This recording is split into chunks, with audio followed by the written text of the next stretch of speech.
It's another edition of Time About the Movies, and today we're taking a look at the films of January 25th, 2002. We got 4 films to look at today, so we don't have a whole lot of time here. Let's go ahead and jump on into it. We'll start off with the biggest new release of the weekend, the latest Nicholas Sparks movie, Mandy Moore and Shane West in A Walk to Remember. Who didn't belong. That Jamie Sullivan sure has style. She was the girl no one understood. You don't care what people think about you? No, She was the girl that would change his life forever. I think you can do anything. Shane West, Mandy Moore. She makes me want to be different, you know? Better. Based on the best-selling novel, A Walk to Remember. Look for it on video and DVD. So the story goes that this takes place in Beaufort, North Carolina, as a prank on a student goes wrong and puts him in the hospital. You have Landon, played by Shane West, a popular student who has no plans for the future, who's held responsible and is forced to join after-school community service activities, which include starring in the lead in the play. Participating in these activities is Jamie Sullivan, the Reverend's daughter, who has great ambitions and has nothing in common with Landon. She's played by Mandy Moore. So when Landon decides he wants to take his activities seriously, he asks Jamie for help and begins to spend most of his time with her. They start to get along, which he does not expect to happen, which, how could you not in a story like this? They develop a relationship, but much to the chagrin of Landon's old popular friends and Jamie's strict Reverend father. But with a heartbreaking secret becoming known that puts the relationship to the test, it is then Landon and Jamie realizing the true meaning of love and fate. And if you've seen a Nicholas Sparks movie, you know how this is going to end. So, yeah, this is pretty mediocre. This, even though it has the director, Adam Shakeman, who is a pretty decent director. He's made some movies that are pretty fun. Like, I like Bringing Down the House. I like The Pacifier. I even like stuff like Cheaper by the Dozen 2 and What Men Want. Hairspray is probably his best film overall. And as much as I think he's a decent director, he can't really save this movie. As much as Mandy Moore is doing the best she can with this, she really can't save it either. Shane West is trying his... Everyone's trying their best in this movie. Shane West, Peter Coyote, Daryl Hannah. But the story itself is just pretty bland. It's very much a predictable movie. Most of Nicholas Sparks' movies are very predictable. People forget when The Notebook came out. That was one of those successes that worked because you had 2 Oscar-caliber actors in Ryan Gosling and Rachel McAdams in there who made that material work, and a good director that can make that material work. And it's his most popular story. But everyone wanted to create their new Notebook, but this was before The Notebook came out. And it just didn't really. It just didn't really work, and it just showed that The Notebook was a lightning in a bottle moment where it all came together. But everything else that's been done based off of Nicholas Sparks' material has either ended in disaster or has ended up in a film that's very mediocre. And this is a very mediocre film. It's not bad. It's not that it's a bad movie. It's just a bland movie, and there's nothing really about it that makes it all that special. I mean, if you can tell that these are sets that were literally taken from the set of Dawson's Creek, there's kind of a problem here, and it kind of shows right from the get-go. And you don't really buy their chemistry together. Shane West and Mandy Moore, the chemistry just really isn't there for it to really give this movie the lift that it needs to really be something special. And it's just not there, sadly. I mean, there's a lot here that could work, but it just doesn't. It's a movie that feels like a major letdown because the potential is there. I mean, these are 2 really good actors who were in 2 really good shows at the time. One of them was in a really good show at the time, Once and Again, and Mandy Moore was a solid musician. This was actually her first feature film debut, but as we've seen later on down the road and stuff like Tangled and also This Is Us, she can be a really good actress. But here, it's just not enough to carry the film over, unfortunately. So, yeah, not much more to say about that one. That's A Walk to Remember. So let's move on to the next movie, and that is Guy Pearce, Jim Caviezel, and Richard Harris in The Count of Monte Cristo. Your friend is always an adventure. Yes, it is, isn't it? Edmond Dantes had the perfect life until his best friend framed him. You're under arrest. There will be justice. Now he will train to fight, Too good. dare to escape, and take back his life. Jim Caviezel, Guy Pearce, Richard Harris. How did you ever call yourself my friend? The Count of Monte Cristo. Rated PG-13. Starts January 25th. The Count of Monte Cristo, king for a day.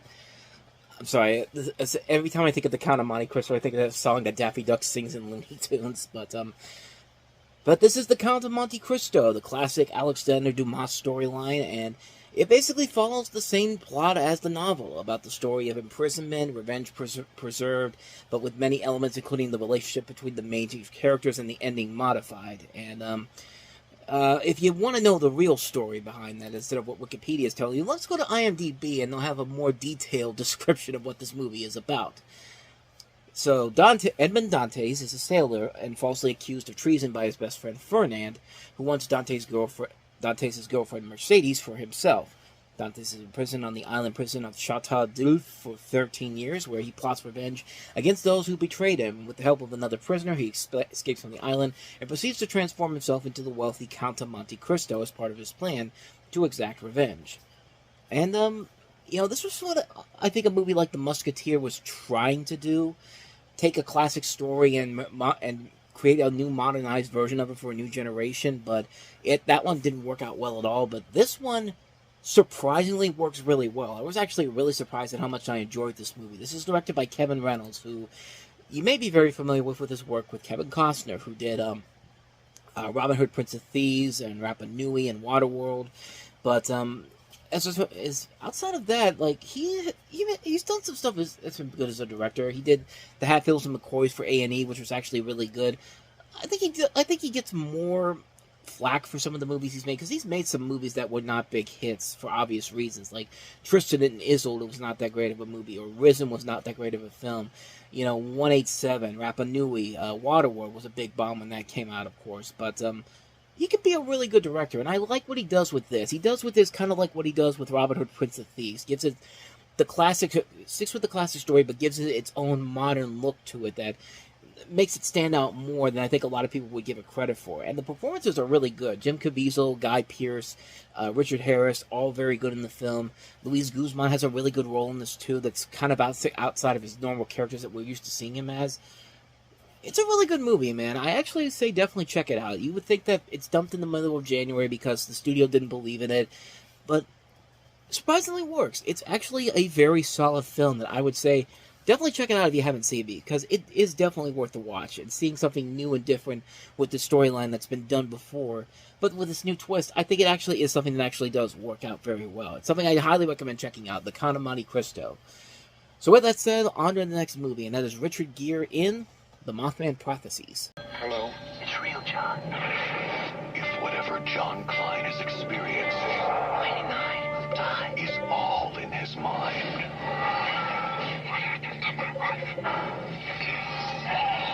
You didn't see it, did you? how come his nightmares are all coming true? The Mothman Prophecies. You're reading my mind, aren't you? What's in my hand? Rated PG-13. Opens everywhere January 25th. How the hell do you make chapstick sound threatening? Short answer is that you don't make it do that, and that's what I always remember that from the commercials, and like that was one of the big selling points of us. Like, oh, what do I have in my hand right now? Chapstick, and like he says, like, am I supposed to be scared by that? Because I certainly wasn't. But The Mothman Prophecies, based off of a 1975 book of the same name, but Richard Gere here playing a reporter who researches the legend of the Mothman, who's still shaken up from the death of his wife 2 years earlier from a glioblastoma. I think I'm pronouncing that right, but Gere's character is sent to cover a news piece and ends up inexplicably finding himself at Point Pleasant, West Virginia, where there has been sightings of an unusual creature and unexplained phenomenon. As he becomes increasingly drawn into mysterious forces and work, he hopes that they can reconnect him to his wife, while the local sheriff, played by Laura Linney, becomes concerned about his obsessions.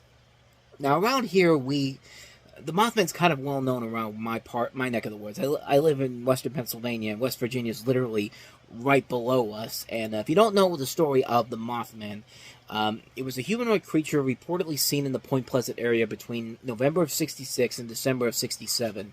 And the first newspaper report was published in the Point Pleasant Register, titled "Couple Sees Man-Sized Bird, Creature Something." The national press soon picked the reports up and helped spread the story across the U.S.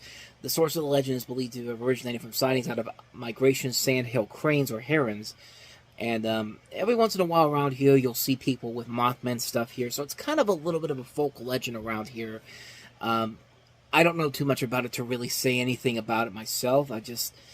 But I can tell you that this movie did not leave much of a lasting impact on me because I didn't really get to see a lot of it. I only seen like little bits and pieces, and even for the little bits and pieces that I've seen from it, it wasn't scary. It really was not, and it's one of those movies where the potential is possibly there. This is a really good director, Mark Pellington, who had just done Arlington Road, which is a criminally underrated movie, and he would follow this up with a really good YouTube movie, YouTube 3D, that came out in theaters in 2008. But as far as the movie itself goes, this is not that great of a film, and it's just kind of a dull horror movie that has too much. I think it's above most horror movies because it's got a stellar cast. It includes Richard Gere, Laura Linney, Deborah Messing, Will Patton. I mean, these are some notable names in this movie. Some names that you would not think would be in a film like this, and yet here they are. And you kind of wish there was a much better movie for them to work on besides this. But other than that, though, an idea that could have some potential, but it never really fully lives up to it, and just it doesn't even give you really much of an explanation of what the Mothman really is when it's all said and done. And I don't know. I thought it was kind of a letdown, honestly, the more I thought about it. From the little bits that I've seen from it, and I haven't seen it in full, but from what I saw from it, I only saw maybe about 75% of it, and even by then, I was just kind of like, I have no real intentions on watching the rest of this movie, quite frankly, and, yeah, that's not much more I got to say about that one. So that's the Mothman Prophecies. So let's go ahead and move on to our last movie, which is Kung-Pow, Enter the Fist. The world's greatest legend. I'm sorry? I said the world's greatest legend will be revealed. From the director of Ace Ventura 2 comes the hardest-hitting comedy of the year. Kung-Pow, Enter the Fist. Kung-Pow, Enter the Fist is written, directed by, and starring Steve O'Derrick, who you may be familiar with his work with the Ace Ventura movies, and he also wrote Bruce Almighty, and has worked on Jimmy Neutron Boy Genius, as well as Barnyard. And in this movie, it uses footage from the 1976 Hong Kong martial arts film Tiger and Crane Fist, also called Savage Killers, along with new footage shot by O'Derrick to create an original unrelated plot, and basically turn this into a comedy, kind of on the same levels as something like, the two biggest examples I could give you right away is What's Up Tiger Lily, Woody Allen's movie, and then Dead Men Don't Wear Plaid, which is Steve Martin's movie where he puts himself in these in these classic gangster movies from the 1940s. Two really good films, and I really thought this movie was not going to stick up. I mean, it was a movie that, when I saw the trailers for it, I really had no intentions of wanting to see it. I just didn't think it really looked all that funny, and the reviews for it were not that great. The movie didn't do too well at the box office, but it went on to have this kind of cult following to it, and a cult following that actually kind of worked in the film's favor. I mean, you look at a movie like movies that came out after this, like Kung Fu Hustle and Shaolin Soccer, which are two really good movies that have kind of a similar feel to this, except those are really original material, and that's what I kind of got when I saw this movie for the first time, because I had already seen Kung Fu Hustle and also Shaolin Soccer after that. And Steve O'Derrick does a pretty good job with this, honestly. Like, there are some scenes in here that don't work, but there are times when the movie can be very funny and very ridiculous, and I think it's because the movie knows it's got to be stupid to really work. It knows that it has a concept that really, in the right hands, it's got to work the way that they're selling you on this movie. I mean, not everything about it is going to work about it, and yeah, the jokes in here don't really work. Like, the big scene that was selling the movie was the cow fighting the chosen one, and it's very dated indeed. It definitely feels like something that is very much, the effects do not work so well, and it does hurt the ebb and flow of the movie a little bit, but at times, but then the movie comes back around and has those moments where you shouldn't be laughing, but you're really laughing at how funny some of these ridiculous things are, and I think it's a very funny movie. I don't think it's as good as something like a What's Up Tiger Lily or Dead Men Don't Wear Plaid, but for what this guy did with this movie, I found myself enjoying it more than I thought I was going to. I think Nostalgia Critic, who just did a review of this movie not too long ago, made a lot of good points in that review about this film in general here, and it is a really fun, ridiculously stupid movie that knows what it is, and you go in there, you have a good time with it, and it delivers, for the most part, what it promises. A silly, fun movie, and a concept that on paper sounds terrible, but in the end, it actually turns out to be something really, really enjoyable. And it is a really enjoyable film. I definitely recommend it. Kung-Pow Into the Fist. And so with that said, we wrap up another edition of Time About the Movies. We'll jump into February on the next episode with 2 movies, including Slackers, which is not the Richard Linklater movie, sorry. It's the one with Jason Segel and Jason Schwartzman involved in the cast, as well as Devon Sawa. And we also have Birthday Girl with Nicole Kidman in it. So we'll take a look at both of those movies next time. But until then, thank you so much for watching, and if you want to see more videos like this, please hit the playlist on the next page, check out the previous episode, and also don't forget to hit the like and subscribe button if you want to see more videos like this on this channel. So with that said, I am off. I will see you guys next time, and until then, as always, take care.